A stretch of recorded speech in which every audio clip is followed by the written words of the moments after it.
Queridos hermanos, iniciamos la lección divina de este domingo 30 de junio, 13º domingo del tiempo ordinario.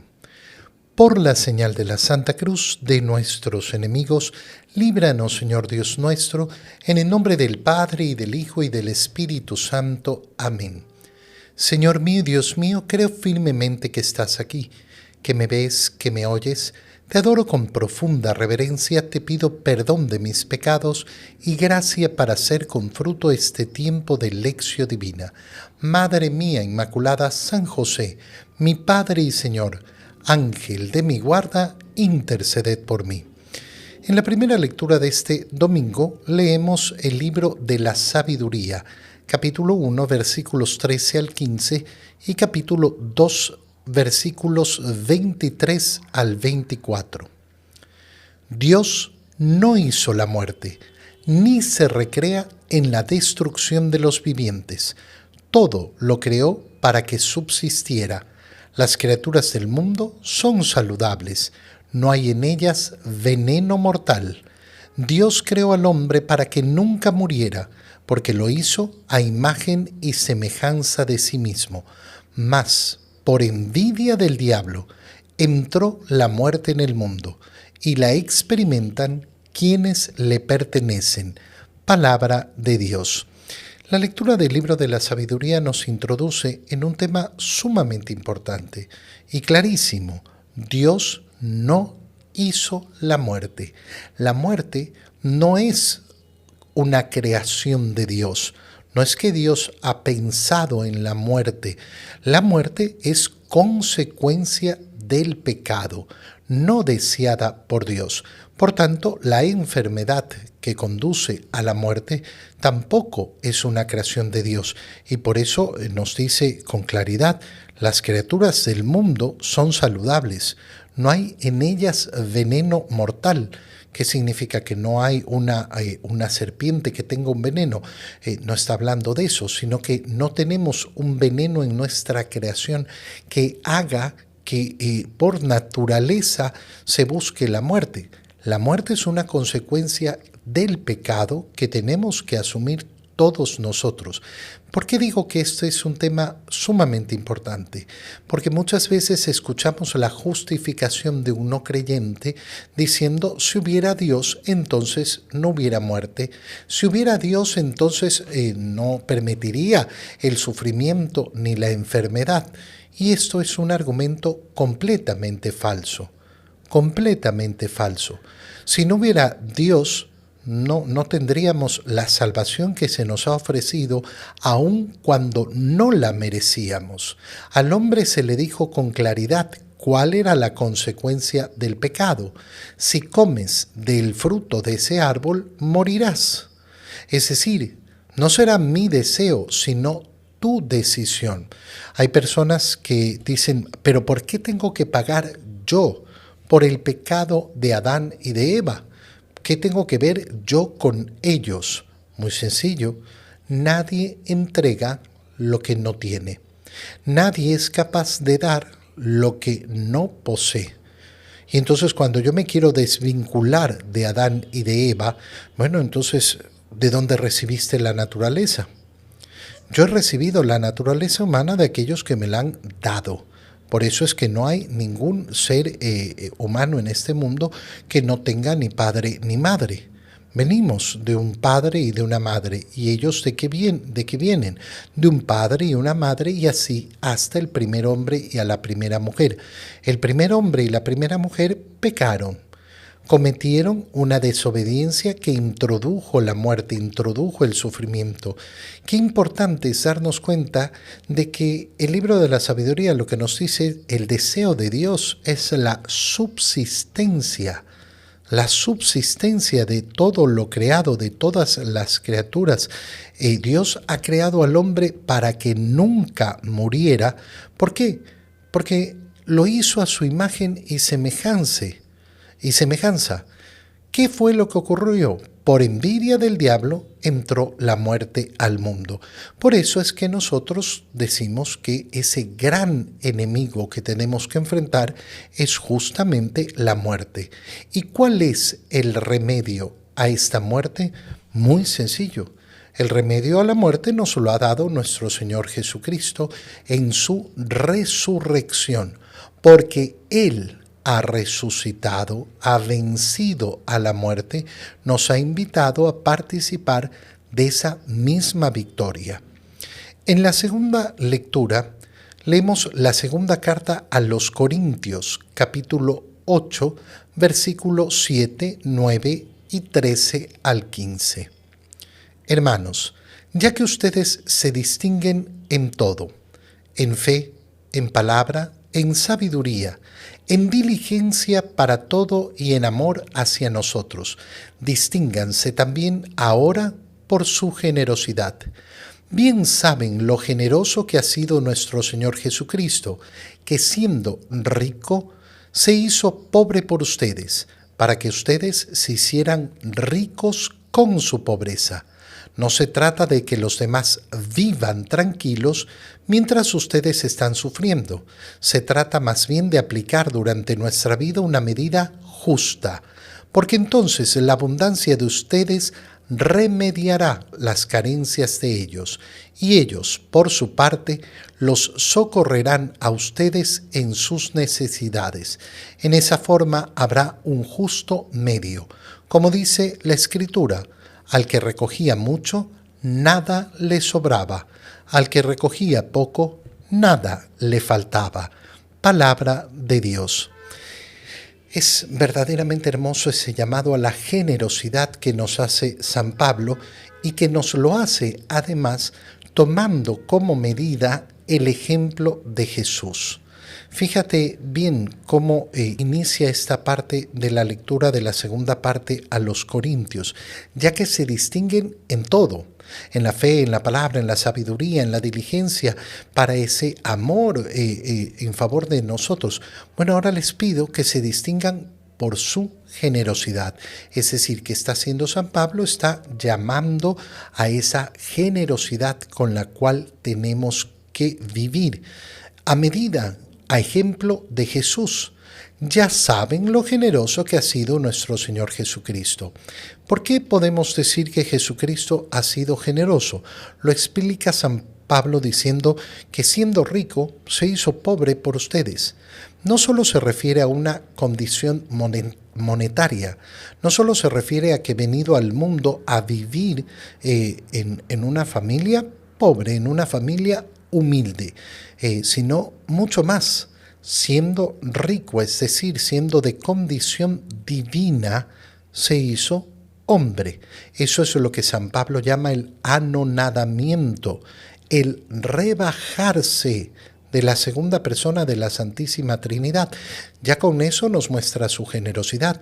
Pero si nosotros vemos cómo actúa nuestro Señor, es verdaderamente maravilloso. En la última cena, habiendo amado a los suyos, quiso amarlos hasta el extremo. ¿Necesitaba dejarnos la Eucaristía? No necesitaba dejarnos su cuerpo y su sangre como alimento. Y sin embargo, quiso hacerlo. Entregó su cuerpo como alimento para nosotros. ¿Necesitaba morir en la cruz? No necesitaba morir en la cruz. Bastaba el simple deseo de Dios, y sin embargo la generosidad ha sido tremenda para con nosotros, inigualable. No la podemos ni siquiera dimensionar. Y una vez muerto en la cruz ya está, ya lo entregó todo. No. Resulta que una vez muerto, permite que le atraviesen el costado y le rasguen, le rompan el corazón. Por eso de ese costado brotó sangre y agua. ¿Qué quiere decir esto? Que entregó hasta la última gota de su sangre, derramó hasta la última gota de su sangre por amor a ti, por amor a mí. Fíjate qué preciosa es esa imagen cuando la sabemos comprender. Una vez muerto, cuando uno piensa, bueno, ya no tiene nada más por dar, ya lo ha dado todo. Ha dado su vida, ¿qué más puede dar? Y todavía da un poco más. y todavía quiere dar más. Esa es la generosidad. Entonces, ¿a qué nos lleva San Pablo? Bueno, no se trata de que de que los demás vivan tranquilos mientras ustedes están sufriendo. No se trata de que unos vivan pobres en beneficio de otros. Se trata de vivir la generosidad con ese gran deseo de vivir una justicia social.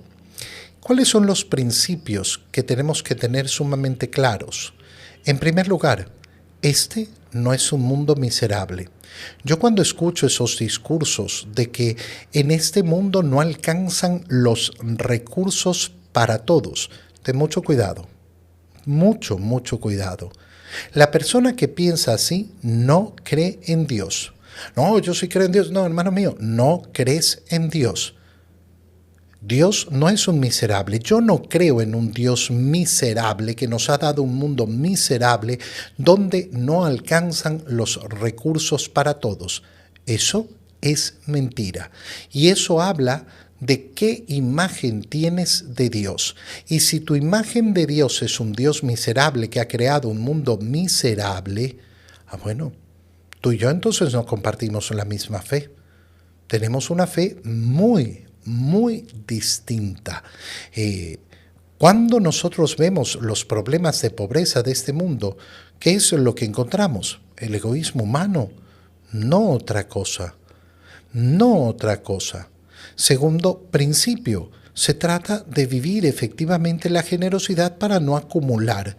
Si algo vemos en el mundo es la enorme injusticia. Y tiene que estar en nuestro corazón el permanente deseo. Ay, pero, y los otros. Aquí no se trata de mirar al otro. Se trata de mirar mi corazón. A mí no me interesa lo que haga el otro, si el otro es generoso o no es generoso. A mí me interesa el amor. A mí me interesa la generosidad de mi corazón, porque yo no voy a responder por la vida del otro. Yo tengo que responder por mi vida. En el Evangelio, leemos el Evangelio de San Marcos, capítulo 5, versículos 21 al 43. En aquel tiempo, cuando Jesús regresó en la barca al otro lado del lago, se quedó en la orilla y allí se le reunió mucha gente. Entonces se acercó uno de los jefes de la sinagoga llamado Jairo. Al ver a Jesús, se echó a sus pies y le suplicaba con insistencia: «Mi hija está agonizando. Ven a imponerle las manos para que se cure y viva». Jesús se fue con él, y mucha gente lo seguía y lo apretujaba. Entre la gente había una mujer que padecía flujo de sangre desde hacía 12 años. Había sufrido mucho a manos de los médicos y había gastado en eso toda su fortuna, pero en vez de mejorar, había empeorado. Oyó hablar de Jesús, vino y se le acercó por detrás entre la gente y le tocó el manto, pensando que, con solo tocarle el vestido, se curaría. Inmediatamente se le secó la fuente de su hemorragia y sintió en su cuerpo que estaba curada. Jesús notó al instante que una fuerza curativa había salido de él. Se volvió hacia la gente y les preguntó: «¿Quién ha tocado mi manto?». Sus discípulos le contestaron: «¿Estás viendo cómo te empuja la gente y todavía preguntas: ¿quién me ha tocado?».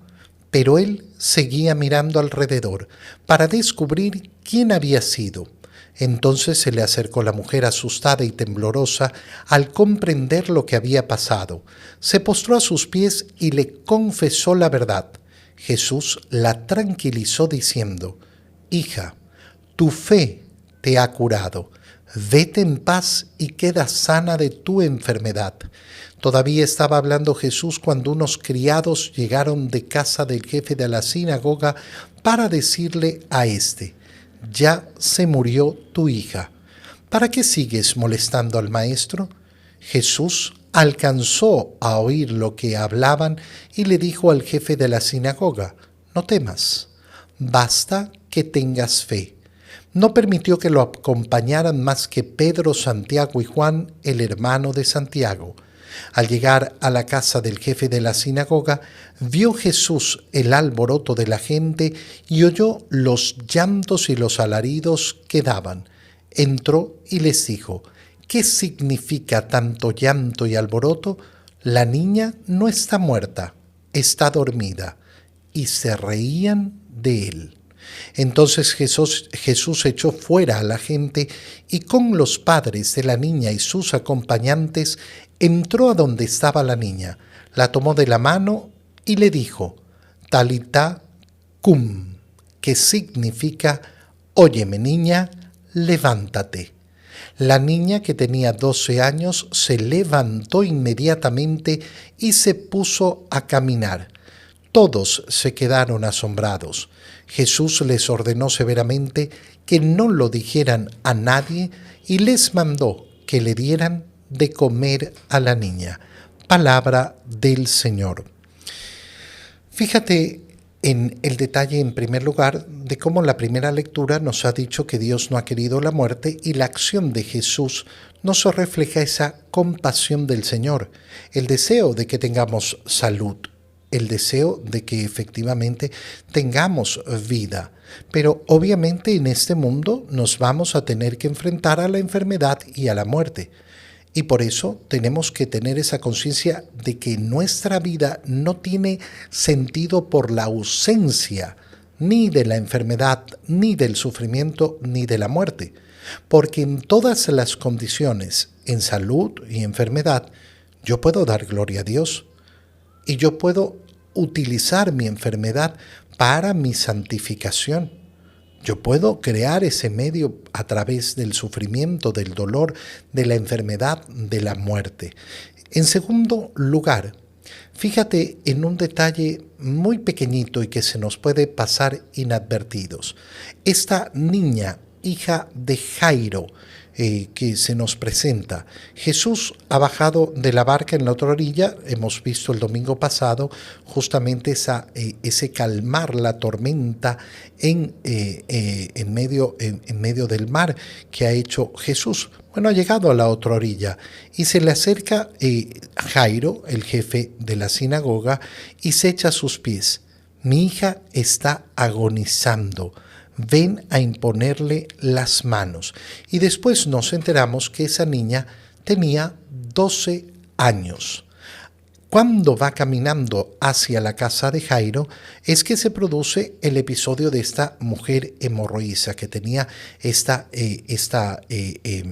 flujo de sangre, lógicamente un flujo de sangre íntimo en sus partes íntimas desde hacía 12 años. El tiempo que tiene viva la niña es el tiempo que esta mujer está enferma. Es un detalle que puede ser una coincidencia, sí, pero nos puede llevar a una reflexión muy profunda porque es la única vez donde se intercalan dos historias en el Evangelio, donde mientras está el Señor yendo a curar a una, aparece otra historia y se detiene la primera historia para avanzar con la segunda y después continuar con la primera. Y esto nos puede llevar a una reflexión magnífica sobre cómo están unidas las vidas de los seres humanos. ¿Qué hemos visto en la primera lectura? Que el Señor no ha creado la muerte, que quiere nuestra salud, nuestra vida, nuestro bienestar, que hemos visto en la segunda lectura.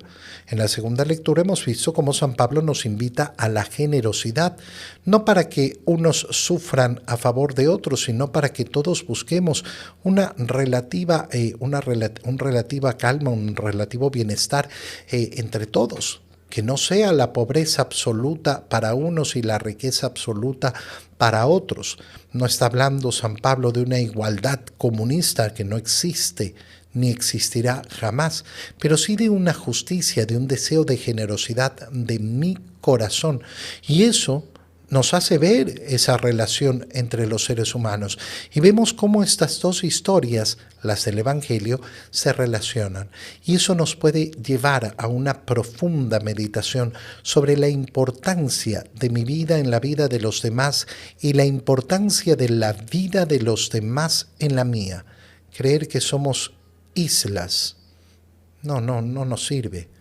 abrir los ojos y darnos cuenta de que yo en primer lugar, necesito la ayuda de los demás. No, yo no necesito la ayuda de nadie. Hermano mío, eso es falso. Y en segundo lugar, muchos necesitan de mi ayuda. Qué bonito es cuando realizamos una reflexión profunda sobre esto. Te doy gracias, Dios mío, por los buenos propósitos, afectos e inspiraciones que me has comunicado en este tiempo de lección divina. Te pido ayuda para ponerlos por obra. Madre mía Inmaculada, San José, mi Padre y Señor, Ángel de mi guarda, interceded por mí. María, Madre de la Iglesia, ruega por nosotros. Queridos hermanos, que el Señor los bendiga en este domingo, en el nombre del Padre, y del Hijo, y del Espíritu Santo. Amén. Un muy feliz domingo para todos.